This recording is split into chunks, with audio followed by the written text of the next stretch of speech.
ejercicio de imaginación. Imagínate que tú eres parte de esa multitud del pueblo de Israel que fue liberada por el poder de Dios de la esclavitud en Egipto. Trata de imaginarte que tú fuiste parte de esa historia. Así que hace poco fuiste testigo de las 10 plagas que Dios usó para humillar a los egipcios. Viste cómo el ejército de Faraón fue completamente destruido en el paso del Mar Rojo. Ya comenzó a descender el maná del cielo, por medio del cual Dios habría de alimentar a su pueblo durante todos esos años en el desierto, y ahora están a punto de encontrarse con Dios en el monte Sinaí para recibir la ley. ¿Te estás imaginando todo eso? Faltan 3 días para el encuentro. Dios convoca al pueblo a través de Moisés para darles a conocer algunas directrices en cuanto a la manera más apropiada de acercarse a Él. En un momento dado, Dios le dice al pueblo: guardaos, no subáis al monte ni toquéis sus límites, cualquiera que tocare el monte de seguro morirá. Bueno, si tú eres como yo, estoy seguro que hasta aquí tú estás bien impresionado con todo lo que tú has visto y oído en estas últimas semanas. Pero lo que estás sintiendo ahora es una mezcla de asombro y terror al mismo tiempo. Asombro por quién es Dios, terror por la perspectiva de tener un encuentro con Él. Finalmente llega el momento esperado. Y dice en Éxodo capítulo 19, versículo 16, que vinieron truenos y relámpagos y espesa nube sobre el monte y sonido de bocina muy fuerte, y Moisés sacó del campamento al pueblo para recibir a Dios. Y tal como se les había dicho, se detuvieron al pie del monte. Todo el monte Sinaí humeaba porque Jehová había descendido sobre él en fuego, y el humo subía como el humo de un horno, y todo el monte se estremecía en gran manera. Todo el monte se estremecía ante la presencia de Dios. El sonido de la bocina iba en aumento en extremo. Moisés hablaba y Dios le respondía con voz tronante. ¿Cómo te sientes? ¿Puedes imaginar lo que tú habrías experimentado de haber estado allí? Dice en Éxodo 20:18 que todo el pueblo observaba el estruendo y los relámpagos y el sonido de la bocina y el monte que humeaba, y el pueblo viéndolo temblaron y se pusieron de lejos y dijeron a Moisés: habla tú con nosotros y nosotros oiremos, pero no hable Dios con nosotros para que no muramos. Dios había sido bueno con el pueblo de Israel. Dios los había rescatado de la esclavitud en Egipto. Dios los había guiado a través del desierto por medio de una columna de nube y de fuego. Pero en este momento puntual de la historia, los israelitas entendieron claramente que ellos no debían jugar con Dios. Ellos no debían jugar con Dios. Literalmente estaban aterrados. Ahora, mis hermanos, alguien puede pensar: bueno, definitivamente la adoración en el antiguo pacto era algo bien solemne. No, mis hermanos, la adoración a Dios es algo solemne. No importa la época. La adoración a Dios, presentarse delante de Dios, es algo solemne. Muchos siglos más adelante, el autor de la carta a los Hebreos habría de hacer alusión a ese evento histórico que se narra en Éxodo 19 para hacerle ver a los creyentes del nuevo pacto que la venida de Cristo, su obra redentora en la cruz del Calvario, no debía afectar en lo más mínimo el sentido de reverencia, el sentido de asombro que nosotros debemos experimentar al acercarnos a la presencia de Dios en el culto congregacional. Y Dios le dice a los hermanos en esta carta, Hebreos 12:18, porque no os habéis acercado al monte que se podía palpar, al monte Sinaí, y que ardía en fuego, a la oscuridad, a las tinieblas y a la tempestad, al sonido de la trompeta y a la voz que hablaba, la cual los que la oyeron rogaron que no se les hablase más, porque no podían soportar lo que se les ordenaba. Ustedes no se acercaron a ese monte, y alguien puede decir: uf, qué bueno. Qué bueno, no, mis hermanos, oigan lo que sigue diciendo el autor de la carta a los Hebreos: sino que os habéis acercado al monte de Sión, a la ciudad de Dios vivo, Jerusalén la celestial, a la compañía de muchos millares de ángeles, a la congregación de los primogénitos que están inscritos en los cielos, a Dios el juez de todos, a los espíritus de los justos hechos perfectos, a Jesús el mediador del nuevo pacto, y a la sangre rociada que habla mejor que la de Abel. En otras palabras, lo que los judíos experimentaron en el monte Sinaí no era más que una sombra de la realidad que nosotros experimentamos ahora cuando nos reunimos como iglesia en el día del Señor. Aquello no era más que una sombra. Esta es la realidad. Es por eso que el autor de la carta a los Hebreos concluye esta sección diciendo que debemos tener gratitud por el privilegio que Dios nos ha concedido de poder estar en su presencia, y mediante esa gratitud sirvamos a Dios agradándole con temor y reverencia, porque nuestro Dios es fuego consumidor. Mis hermanos, eso está escrito en el Nuevo Testamento. Nuestro Dios es fuego consumidor. Al adorarle a Él debemos hacerlo con temor y reverencia, porque Él sigue siendo exactamente el mismo que descendió sobre el monte Sinaí para revelarle la ley moral al pueblo de Dios. Y eso es precisamente lo que Salomón quiere enseñarnos en la porción del libro de Eclesiastés que vamos a estudiar en esta mañana, continuando con nuestra serie de sermones expositivos en el libro de Eclesiastés. Eclesiastés capítulo 5.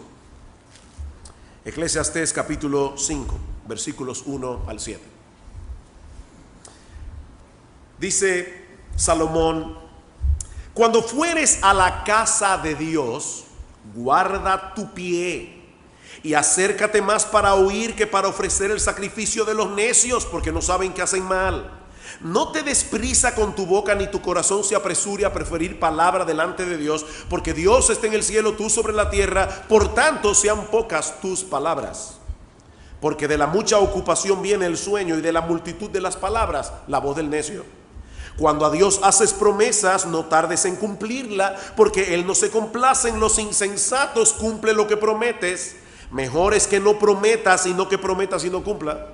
No dejes que tu boca te haga pecar, ni digas delante del ángel que fue ignorancia. ¿Por qué harás que Dios se enoje a causa de tu voz y que destruya la obra de tus manos? Donde abundan los sueños, también abundan las vanidades y las muchas palabras. Mas tú teme a Dios. Salomón ha venido compartiendo con nosotros a través de este libro las lecciones que él aprendió después de haber tratado de encontrar sentido y significado de la vida en todas las cosas que este mundo ofrece y valora: conocimiento, un trabajo productivo, placeres, riquezas, diversión. Y como hemos visto ya en los estudios anteriores, Salomón terminó profundamente frustrado, no porque él no pudo alcanzar todas esas cosas, sino porque después de tenerlas en abundancia se dio cuenta que todo eso era vanidad y aflicción de espíritu. Una cosa es que uno desea algo y se frustre por no alcanzarlo. Otra muy diferente es que tú desees algo, lo consigas y te frustres por haberlo conseguido. Y eso fue exactamente lo que sucedió con Salomón. Dice en el capítulo 3, versículo 11, que Dios ha puesto eternidad en el corazón de los hombres, de manera que ninguna cosa que se encuentre dentro de los límites de esta vida terrenal pueden proveernos satisfacción plena y permanente. Pero ahora en el capítulo 5 de Eclesiastés, Salomón nos lleva de la mano al lugar donde menos esperaríamos encontrar ese mismo sentido de frustración, ese mismo sentido de futilidad que él había encontrado en el conocimiento, en el trabajo, en el placer, en la diversión. Salomón dice: todavía hay un lugar que yo les quiero mostrar, donde nosotros podemos ver esa vacuidad, ese sinsentido de la vida. ¿Saben dónde es? En la casa de Dios. En la casa de Dios. Salomón se dio cuenta que muchos adoradores se dirigían al templo cada semana sin tener ni idea de lo que estaba sucediendo allí realmente. Ellos llevaban a cabo sus sacrificios, llevaban a cabo sus rituales, pero estaban muy lejos de darle a Dios la adoración que era digna de Él. En otras palabras, estaban siendo irreverentes en la casa de Dios y consecuentemente estaban adorándole en vano. ¿Recuerdan ustedes las palabras del Señor? En el Evangelio de Mateo y de Marcos: este pueblo de labios me honra, pero su corazón está lejos de mí, pues en vano me honran, enseñando como doctrinas mandamientos de hombres. Es terrible, mis hermanos, cuando una persona dedica parte de su tiempo para hacer algo que él considera importante, solo para darse cuenta al final de que no valió la pena. No valió la pena, fue en vano. Fue un ejercicio inútil. Pues, mis hermanos, de todas las cosas que nosotros hacemos durante la semana, ninguna, absolutamente ninguna, es más importante que venir a encontrarse con el Señor cuando su pueblo se congrega para adorarle. Es terrible que nosotros vengamos a la iglesia el domingo y que la evaluación de Dios al final fue: no sirvió de nada, me adoraste en vano, perdiste tu tiempo, fue un ejercicio inútil. La pregunta que yo quiero responder en esta mañana es: ¿cómo podemos evitar que este sea un tiempo desperdiciado y ofensivo para Dios? Mis hermanos, es una pregunta importante. ¿Cómo nosotros podemos evitar que este sea un tiempo desperdiciado y ofensivo para Dios? Bueno, Salomón nos va a dar una directriz general y dos directrices particulares. La directriz general: prepárate para venir a la casa de Dios. Versículo 1.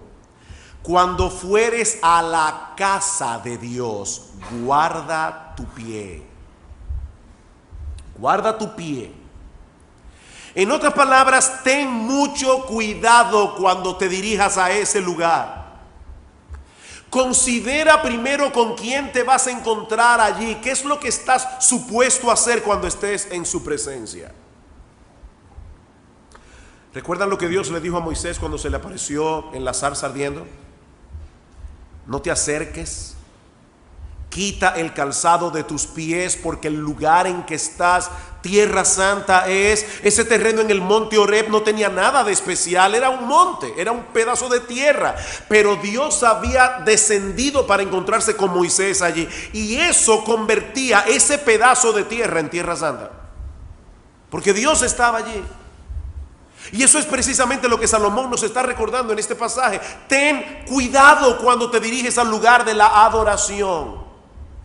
Un comentarista parafrasea este texto de esta manera: piensa en lo que estás a punto de hacer. No se trata de pasar por la casa de un vecino para tener una charla amistosa, ni de pasar un buen tiempo con un amigo. No, vas a la casa de Dios. Te estás dirigiendo al lugar donde el Creador omnipotente se inclina para encontrarse contigo. Por lo tanto, cuida tus pasos. Guarda tus pies. Y noten, mis hermanos, que la advertencia de Salomón aquí no va dirigida a las personas que nunca visitan una iglesia. Su advertencia va dirigida a todos aquellos que semana tras semana acuden a los lugares donde el verdadero Dios es adorado. Ni siquiera estamos hablando de una religión falsa. Ellos estaban yendo al templo de Salomón, al lugar donde Dios descendía. donde Dios manifestaba su presencia especial. Y es ese tipo de personas que van a los lugares de adoración, donde el Dios vivo y verdadero es adorado. Es ese tipo de personas a quienes Salomón les da esta advertencia: ten mucho cuidado, lo que vas a hacer allí no es una cosa ligera y superficial. Yo no sé cuántos de ustedes han visto un video. Yo lo vi en el día de ayer y ya tenía más de 4 millones de bajadas. Un video que hay en YouTube de una mujer que fue captada por las cámaras de seguridad de un centro comercial. Y ella va escribiendo en su celular un mensaje de texto hasta que cae en una fuente de agua. Y lo pasan, y lo pasan, y lo pasan. Esta mujer es un ejemplo de cómo muchas personas están viviendo en el día de hoy. Donde quiera que ellos están y no están. Eso es una cosa terrible. Esta semana pasada tuvimos una reunión de condóminos en casa y en un momento dado alguien hizo la observación de que todos los que estábamos, incluyéndome a mí mismo allí, antes de empezar la reunión estábamos buscando algo en el celular. Estamos y no estamos. Nuestros cuerpos están allí, pero nuestras mentes están en otro lugar. Y mis hermanos, es terrible cuando eso ocurre en una reunión de amigos, es terrible cuando eso ocurre en una reunión familiar, pero que eso ocurra en la casa de Dios, en ese lugar donde el Rey del universo desciende para encontrarse con su pueblo, eso es una verdadera tragedia. Y yo no me refiero simplemente al hecho de que algunos estén texteando mientras el culto se está desarrollando. Yo no estoy hablando de eso. Tal vez tú dices, bueno, yo no texteo en el culto. Estamos hablando del corazón, estamos hablando de la mente, estamos hablando de los pensamientos, de no estar aquí sin estar aquí. Jesús dice en Mateo 18:20, donde estén 2 o 3 congregados en su nombre, allí estoy yo en medio de ellos. Es una promesa del Señor. Y el apóstol Pablo, escribiéndole a Timoteo en 1 Timoteo capítulo 3 versículo 14, dice: Timoteo, yo te escribo estas cosas, aunque yo tengo la esperanza de ir pronto a verte, pero te escribo estas cosas para que sepas cómo debes conducirte en la casa de Dios, que es la iglesia del Dios viviente, columna y baluarte de la verdad. Miren, mis hermanos, el hecho de que ahora nos estemos congregando en estas condiciones no elimina esa realidad. Cuando se concluyan los trabajos de remodelación, que esperamos que sea pronto, nos vamos a congregar con más comodidad, nos vamos a congregar con menos distracción, pero ese lugar no será más casa de Dios que este, porque es Él y no la arquitectura del edificio lo que hace la diferencia. Es la presencia de Dios, conforme a lo que Él ha prometido. Así que debemos venir preparados a la casa de Dios, teniendo una plena conciencia de lo que hemos venido a hacer aquí. Sí, es bueno ver a los hermanos, es bueno tener comunión con ellos, es bueno encontrarnos con aquellos que no hemos visto durante el resto de la semana, es bueno cantar, es bueno ofrendar, es bueno hacer todo lo que hacemos en el culto de adoración, pero primariamente, mis amados hermanos, lo más importante que ocurre aquí es que nosotros venimos a tener un encuentro con el Dios vivo y verdadero. Nosotros venimos a la presencia del Rey soberano del universo, que ha prometido estar aquí cuando su pueblo se congrega para adorar. Prepárate para venir a la casa de Dios. ¿Y cómo yo me preparo, pastor? Ya me convenció, debo prepararme. ¿Cómo lo hago? Bueno, Salomón nos da 2 directrices particulares ahora, luego de haber dado esta directriz general. La primera es que debemos venir con la disposición de escuchar la voz de Dios a través de la enseñanza de su palabra. Versículo 1 otra vez: cuando fueres a la casa de Dios, guarda tu pie y acércate más para oír que para ofrecer el sacrificio de los necios, porque no saben que hacen mal. Esta palabra hebrea, que se traduce como oír en nuestras Biblias, transmite la idea de prestar atención a lo que se dice para ponerlo en práctica. No es simplemente escuchar algo, es escuchar con la intención, con la voluntad, con el deseo de obedecer. Y es con ese espíritu que nosotros debemos venir cada semana a la presencia de Dios. No como aquellos judíos que pensaban que por el mero hecho de presentar sus sacrificios, por el mero hecho de llevar a cabo sus rituales, eso era suficiente para obtener la bendición divina. Por eso Salomón le llama el sacrificio de los necios. Es una necedad pensar que por el hecho de que yo traiga un animal y lo sacrifique, si hubiera estado en el antiguo pacto sin tener un corazón verdaderamente arrepentido, sin tener el menor deseo de adorar a Dios, de obedecer a Dios, eso es suficiente. Queridos hermanos, lo más importante que debe ocurrir en la casa de Dios no es que llevemos a cabo mecánicamente un conjunto de rituales religiosos, es que escuchemos la voz de Dios a través de su palabra predicada. Eso es lo más importante. Ahora, lamentablemente, eso no parece ser tan obvio para muchas personas en el día de hoy.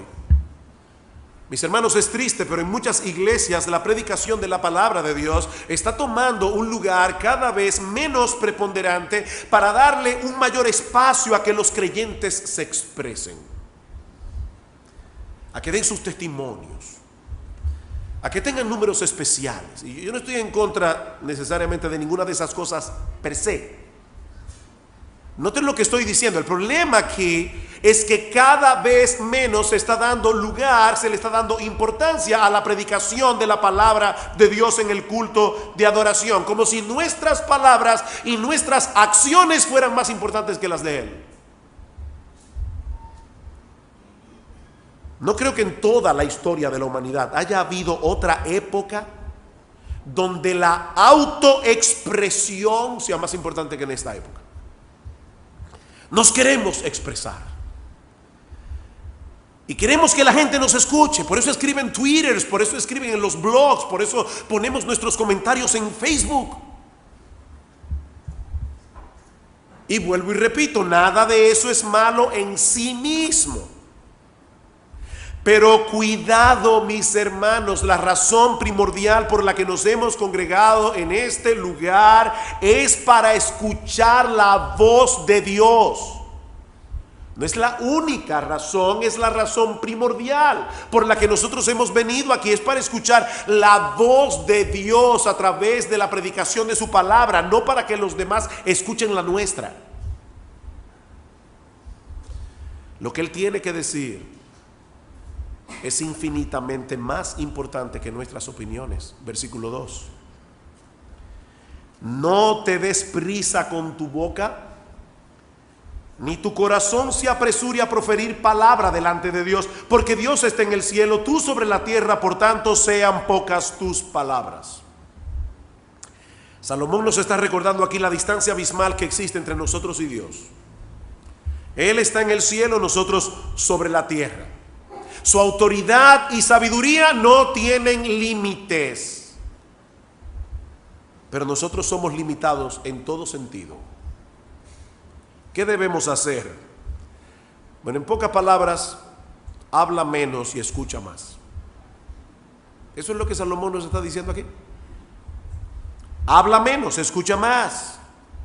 La distancia que hay entre nosotros y Dios debe tener repercusiones prácticas cuando nos congregamos para adorarle. Debemos ocupar nuestro lugar como criaturas que somos, mientras damos a Dios y a su palabra el lugar que a Él le corresponde. Los pensamientos de Dios son infinitamente más altos que nuestros pensamientos, como dice en Isaías capítulo 55. Darle preeminencia a nuestras palabras por encima de las suyas no es otra cosa que necedad. Versículo 3. Porque de la mucha ocupación viene el sueño, y de la multitud de las palabras la voz del necio. Tal parece que este era un refrán que se usaba en la época de Salomón y que los judíos entendían perfectamente, aunque su significado no sea tan claro para nosotros en el día de hoy. Pero es probable que la idea que ese refrán quiere transmitir sea la siguiente: así como existe una relación entre el mucho trabajo y el mucho soñar. ¿Les ha pasado eso, que ustedes están con mucho trabajo, con mucha carga, y llegan a la cama con muchas preocupaciones, y esa noche tienen muchísimos sueños, y sobre todo sueños raros? Bueno, lo que parece que Salomón está diciendo aquí, hay una relación entre el mucho trabajo y el mucho soñar. Así también hay una relación entre la necedad y la cantidad de palabras que uno habla. Hay una relación. O como dice un comentarista, hay una conexión estrecha entre la necedad y la verbosidad. O la verborrea. Más adelante Salomón va a decir en Eclesiastés capítulo 10 versículo 14 que el necio multiplica las palabras. El necio habla mucho. Él cree que por hablar mucho, sobre todo en sus oraciones, él va a poder impresionar a Dios. Y estas personas se iban al templo y hacían largas oraciones llenas de expresiones sorprendentes. Ellos estaban tratando de impresionar a Dios. Ellos estaban tratando de forzar a que Dios los bendijera. Pero mis hermanos, a Dios no le impresionan nuestras palabras. De hecho, Cristo dice claramente que Él ya sabe de cuáles cosas tenemos necesidad antes de que nosotros se la pidamos. Y el Señor Jesucristo dice claramente que no debemos ser como los paganos, que no debemos ser como los gentiles que creen que por su palabrería serán oídos. ¿No a Dios no le impresionan nuestras palabras? Ahora, a Dios sí le agrada que nosotros vengamos con un corazón contrito y humillado delante de Él. Con un corazón contrito y humillado, que tome en serio su palabra. Isaías capítulo 66. Isaías capítulo 66, Jehová dijo así: el cielo es mi trono. Noten una vez más la similitud con el pasaje de Eclesiastés. El cielo es mi trono, la tierra estrado de mis pies. ¿Dónde está la casa que me habréis de edificar? ¿Y dónde el lugar de mi reposo? Mi mano hizo todas estas cosas, y así todas estas cosas fueron, dice Jehová. Pero miraré a aquel que es pobre y humilde de espíritu, y que tiembla mi palabra. ¿Qué es lo que Dios quiere de nosotros? Un corazón contrito y humillado. Él quiere de nosotros un oído atento. Él quiere de nosotros ver un corazón que tiembla ante su palabra. Por eso Santiago dice en Santiago 1:19 que todo hombre debe ser pronto para oír, tardo para hablar, tardo para airarse, porque la ira del hombre no obra la justicia de Dios. Por lo cual, escuchen lo que sigue diciendo Santiago: desechando toda inmundicia, abundancia de malicia, recibid con mansedumbre la palabra implantada, la cual puede salvar vuestras almas. Pero sed hacedores de la palabra y no tan solamente oidores, engañándoos a vosotros mismos. Dios quiere que nosotros tengamos un oído atento. Mis hermanos, lo más importante que tú puedes traer a este lugar es un corazón despierto y un oído atento para escuchar a Dios. Pero Salomón tiene otra directriz particular que darnos en este texto, y es que nosotros debemos estar dispuestos a cumplir lo que prometemos. Versículo 4: cuando a Dios haces promesas, no tardes en cumplirla, porque Él no se complace en los insensatos. Otra vez la palabra necedad. Cumple lo que prometes.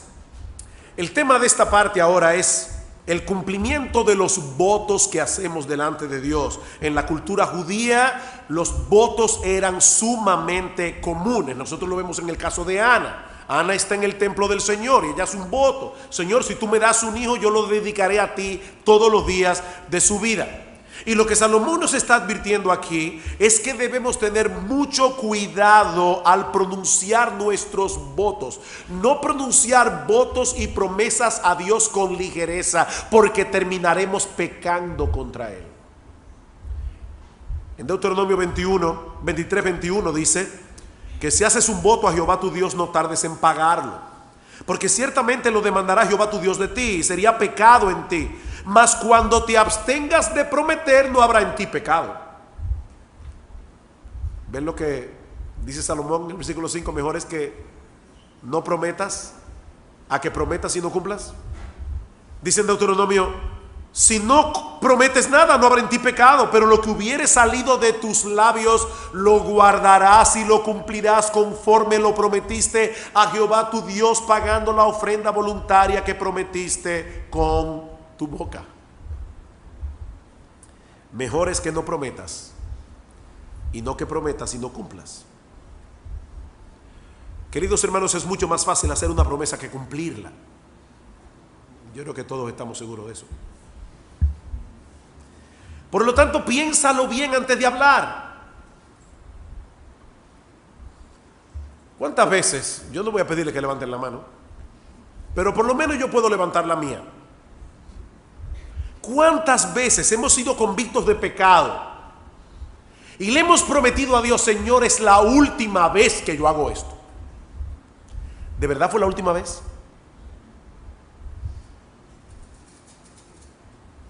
Cuidado con lo que prometes. Piénsalo bien. No pronuncies votos a la ligera. Y cuando lo hagas, pídele a Dios la gracia que necesitarás para poder llevar a cabo lo que prometiste, en vez de querer truquear a Dios. Porque eso es lo que los judíos estaban haciendo. Versículo 6: no dejes que tu boca te haga pecar, ni digas delante del ángel que fue ignorancia.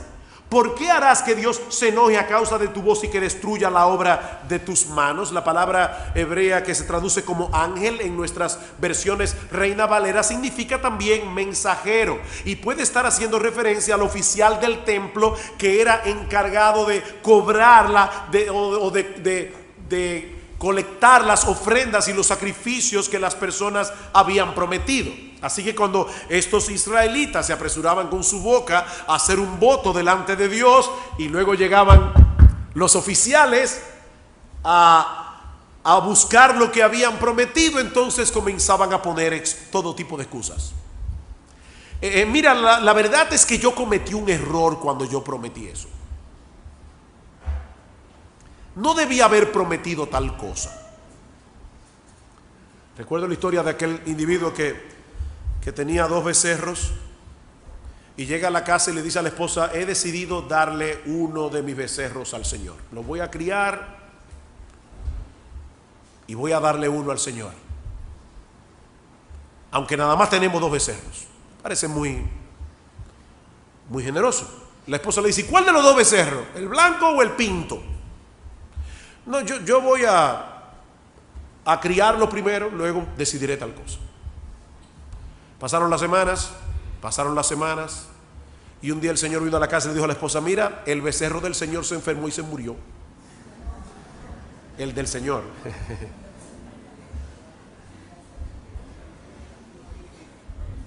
Guarda tus palabras. Tú lo prometiste. Ahora no debes estar jugando ese tipo de juegos con Dios. ¿Sabes por qué? Porque son altamente ofensivos y altamente peligrosos. Dios no toma esas cosas a la ligera. Tú eres casado o casada. Tú hiciste un voto en la presencia de Dios. ¿Tú recuerdas eso? En pobreza y abundancia, en salud y enfermedad, yo prometo amarte, alegrarte como tu compañero hasta que la muerte nos separe. Eso es un voto. Eso es una promesa que nosotros hicimos en el altar, delante de Dios y delante de los hombres. Eso es serio. Tú eres miembro de una iglesia. Porque si tú eres miembro de una iglesia, tú hiciste una promesa, tú hiciste un voto delante de Dios de ser un miembro fiel, de ser un miembro responsable, de estar allí en tu iglesia con todo tu corazón. Fue una promesa. Hermanos, el problema es que nosotros tomamos demasiado, le damos poca importancia a las palabras. Dios no es así, Dios le da importancia. Muchas veces al cantar hacemos promesas. Señor, yo he prometido servirte con amor, concédeme tu gracia, mi amigo y salvador. No temeré la lucha si tú a mi lado estás.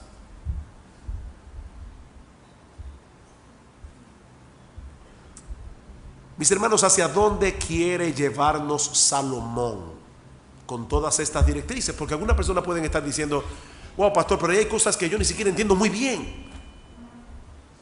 Bueno, hay algo que yo quiero que tú entiendas bien de este pasaje. ¿A dónde quiere llevarnos Salomón?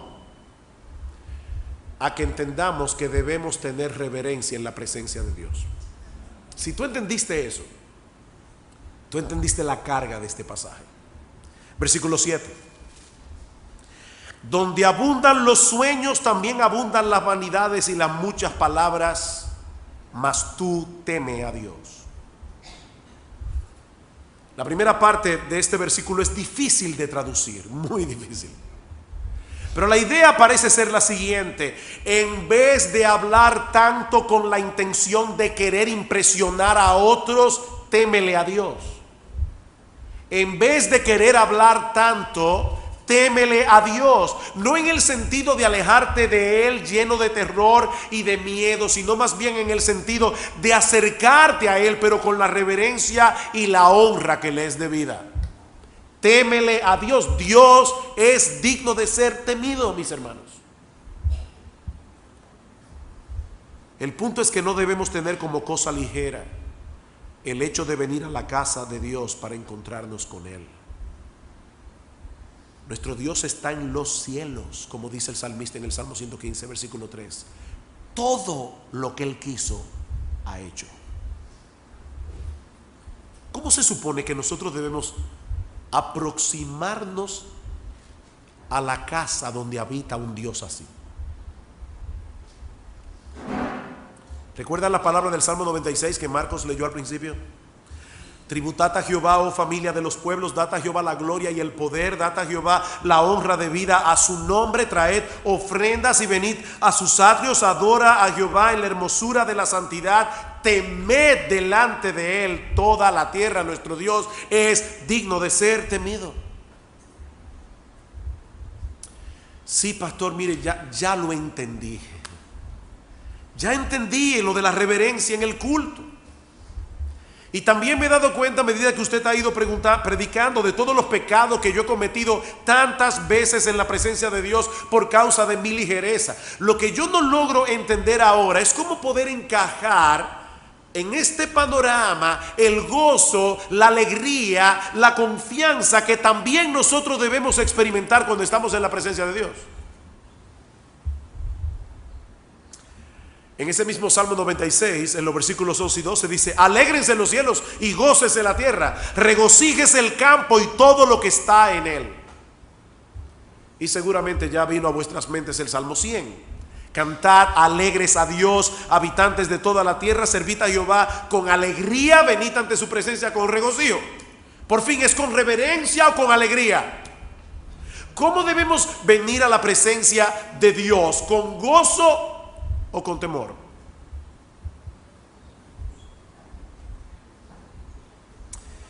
Esa es la tensión de la que hablábamos recientemente, ¿recuerdan? En la serie de la adoración. La tensión entre el gozo y la reverencia que debemos experimentar en la presencia de Dios. ¿Saben dónde encontramos la clave para poder conjugar estas dos cosas en la adoración? En la persona y la obra de nuestro Señor Jesucristo. Ahí está la clave.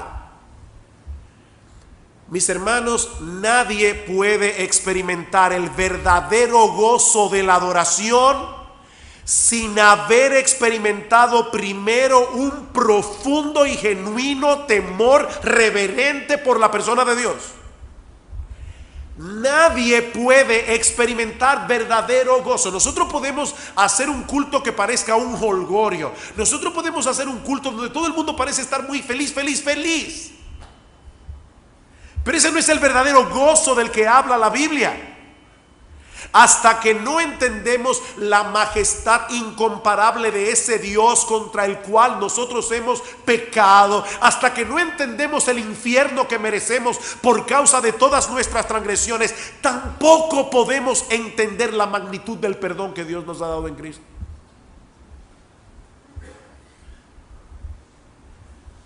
¿Saben qué, mis hermanos? Y yo me imagino que no tengo ni que decírtelo ya a esta altura del sermón. Todos nosotros hemos pecado en más de una ocasión durante nuestra adoración congregacional. Todo lo que yo he mencionado aquí, todos hemos pecado. ¿O no es así? ¿O tú te sientes libre en tu corazón? No, mire, pastor, cada vez que yo canto un himno, yo lo siento. Yo estoy queriendo decir las palabras que yo digo. Eso no es verdad, hermanos. No siempre hemos mantenido delante de Dios la reverencia que le debemos. No siempre hemos cumplido todas las promesas que hemos hecho. No siempre hemos tenido un oído abierto a su palabra. ¿O no es así? ¿O tú nunca has pensado en la cuenta que tienes por pagar durante la semana, ahí estando en el culto de adoración? ¿O es a mí solo que me pasa eso?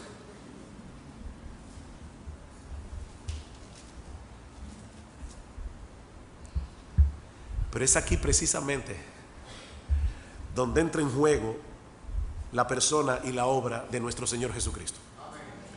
Porque Él es el adorador perfecto, que desde su nacimiento hasta su muerte le dio a su Padre la honra y la obediencia que le es debida. Y luego ese Cristo murió en la cruz del Calvario para pagar por todos nuestros pecados, incluyendo todos aquellos pecados que nosotros hemos cometido en el acto mismo de la adoración.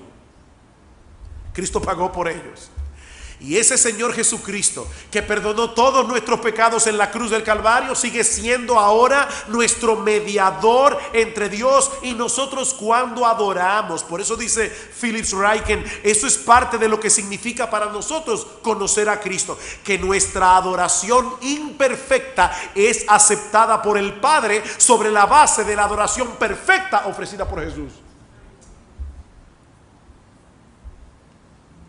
Decía un puritano que hasta las lágrimas de nuestro arrepentimiento debían ser lavadas en la sangre de Cristo. Cada distracción tuya cuando estás cantando, cuando estás escuchando la palabra de Dios, es lavada en la sangre de Jesús. Es a eso que se refiere el apóstol Pedro en su primera carta, cuando dice que nosotros estamos siendo edificados como casa espiritual y sacerdocio santo. ¿Saben para qué? Para ofrecer sacrificios espirituales. Ya no traemos corderos, ya no traemos cosas físicas que prometemos a Dios. Dice sacrificios espirituales aceptables a Dios por medio de Jesucristo. Por medio de Jesucristo. Aunque nuestras ofrendas obviamente son cosas materiales que ofrecemos a Dios, pero son sacrificios espirituales aceptables a Dios por medio de Jesús. ¿Saben lo que eso significa en la práctica? Que ahora podemos acercarnos a Dios con una confianza gozosa, sabiendo que nuestra aceptación delante de Él no depende de nuestro desempeño. Nuestra aceptación delante de Él depende de la obra redentora de Cristo a nuestro favor. Así que en vez de pensar que nosotros seremos aceptados por Dios si lo adoramos correctamente, ¿alguien puede pensar eso? Más bien debemos pensar, ya yo fui aceptado por Dios sobre la base de la vida, muerte y resurrección de nuestro Señor Jesucristo, y por lo tanto ahora tengo el privilegio de poder adorar como Él quiere que le adoremos.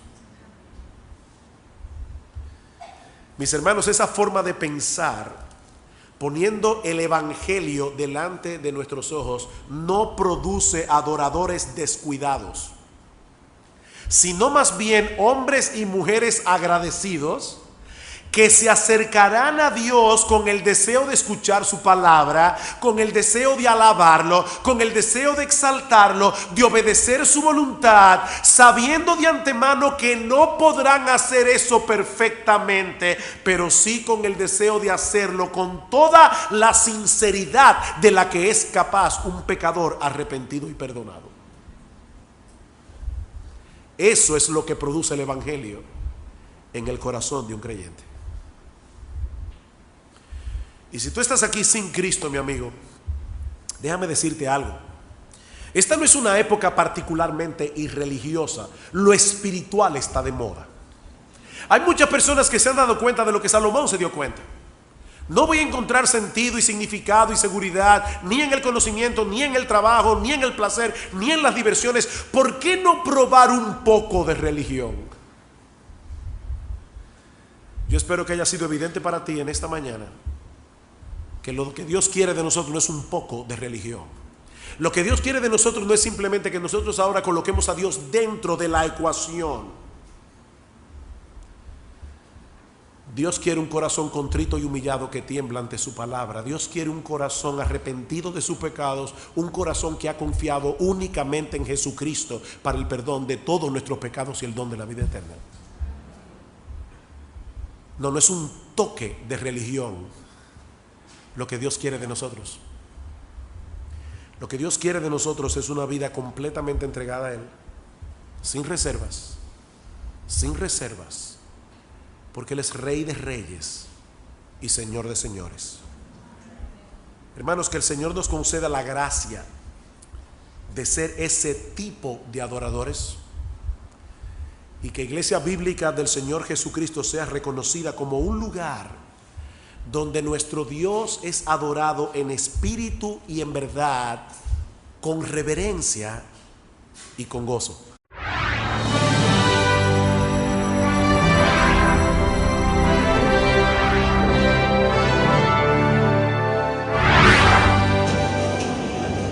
Yo quisiera hacer con ustedes en esta mañana un ejercicio de imaginación.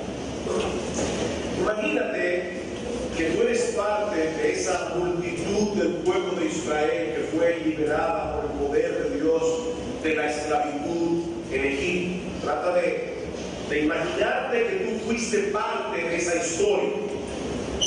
Así que hace poco fuiste testigo de las 10 plagas que Dios usó para humillar a los egipcios. Viste cómo el ejército de Faraón fue completamente destruido en el paso del Mar Rojo. Ya comenzó a descender el maná del cielo, por medio del cual Dios habría de alimentar a su pueblo durante todos esos años en el desierto, y ahora estaban aterrados. Ahora, mis hermanos, alguien puede pensar, bueno, definitivamente la adoración en el antiguo pacto era algo bien solemne.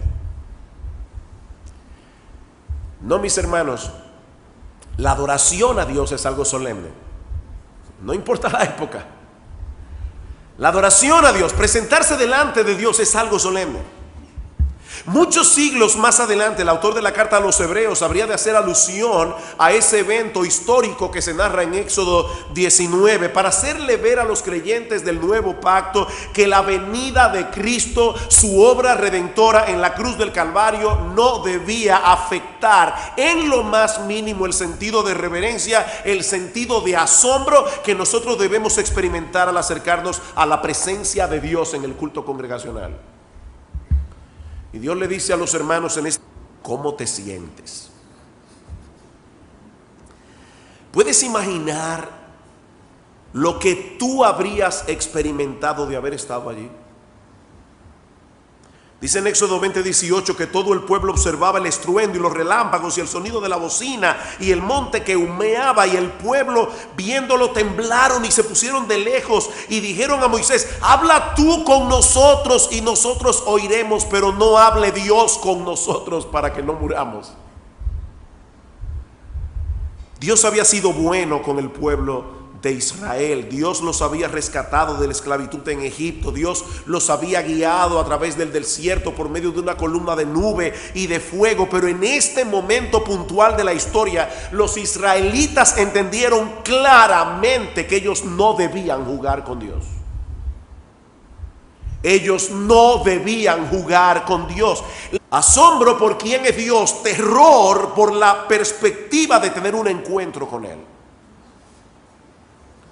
Finalmente llega el momento esperado, y dice en Éxodo capítulo 19 versículo 16 que vinieron truenos y relámpagos y espesa nube sobre el monte y sonido de bocina muy fuerte, y Moisés sacó del campamento al pueblo para recibir a Dios, y tal como se les había dicho, se detuvieron al pie del monte. Todo el monte Sinaí humeaba porque Jehová había descendido sobre él en fuego, y el humo subía como el humo de un horno, y todo el monte se estremecía en gran manera. Todo el monte se estremecía ante la presencia de Dios. El sonido de la bocina iba en aumento en extremo. Moisés hablaba y Dios le respondía con voz tronante.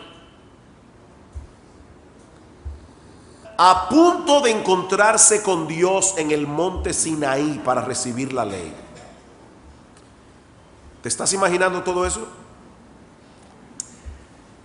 Faltan 3 días para el encuentro. Dios convoca al pueblo a través de Moisés para darles a conocer algunas directrices en cuanto a la manera más apropiada de acercarse a Él. En un momento dado Dios le dice al pueblo: guardaos, no subáis al monte ni toquéis sus límites, cualquiera que tocare el monte de seguro morirá. Bueno, si tú eres como yo, estoy seguro que hasta aquí tú estás bien impresionado con todo lo que tú has visto y oído en estas últimas semanas. Pero lo que estás sintiendo ahora es una mezcla de asombro y terror al mismo tiempo.